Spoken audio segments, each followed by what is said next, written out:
ओम शांति। आज 15 मई 2026 है और अचल अडोल रहने के लिए आज बाबा हमें हमारी ही यादगार याद दिला रहे हैं कि आज दिन तक उन यादगारों को भी अचलता के लिए जाना जाता है। तो हम चैतन्य आत्माएं कितने ऐसे इस समय पर कर्म हमें करने चाहिए जो ऐसी यादगार हमारे कल्प के अंत तक कायम रहे। आइए सुनते हैं बाबा के अव्यक्त इशारे। आपके एकरस अचल स्थिति का ही यह अचल घर यादगार है। जैसे बाप दादा एकरस रहते हैं वैसे बच्चों को भी एकरस रहना है। जब एक से ही रस में रहेंगे तो एकरस अवस्था में रहेंगे। क्यों शब्द की निशानी क्वेश्चन मार्क सभी से टेढ़ा होता है। जब क्यों क्या शब्द निकल जाएगा तब ड्रामा की भावी पर एक रस थेरियम रह सकेंगे। आज बाबा ने हमें हमारी यादगार फिर से याद दिलाई है।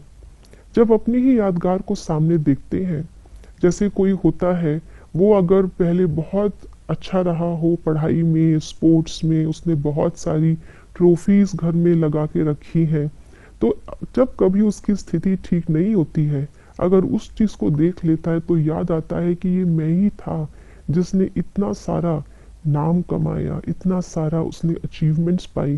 तो फिर से अपने ऊपर कॉन्फिडेंस आता है। अपनी प्राप्तियों को अपने सामने देख करके, यादगार को सामने देख करके फिर से शक्ति भर जाती है। इसीलिए कलयुग के अंत तक ड्रामा अनुसार हमारे यादगार हमारी आंखों के सामने है। जैसे ट्रॉफीज अपने घर में सजाते हैं, तो बाबा ने भी विश्व में ड्रामा अनुसार हमारे सामने यादगार सजा रखे हैं।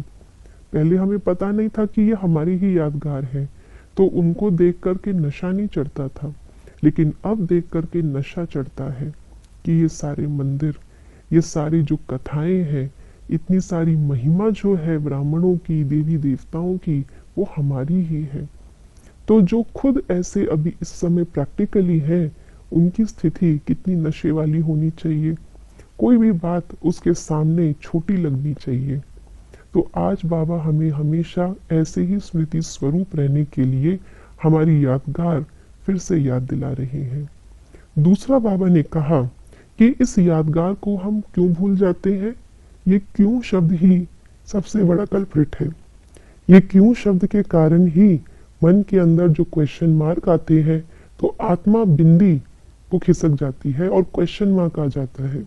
तो बाबा ने कहा, ज्ञानी तो आत्माएं जो सारे विश्व को उनके प्रश्नों का उत्तर देने वाली है, जिनका यादगार सरस्वती के रूप में है, जगदम्बा के रूप में है, ब्रह्मा के वत्स ब्राह्मणों के रूप में है, ऐसी ज्ञानी तो आत्माओं के सामने प्रश्न टिक नहीं सकता। वो तो सारे संसार के प्रश्नों को मिटाने वाले हैं, सबको उनका उत्तर देने वाले हैं। तो जब ऐसे अपने यादगारों को सामने रखेंगे तो कोई भी प्रश्न टिकेगा नहीं, और प्रश्न के बाद जो बिंदु लगाते हैं पहले ही वो बिंदु लग जाएगी, जिससे हमारी स्थिति अचल अडोल बन जाएगी। ओम शांति।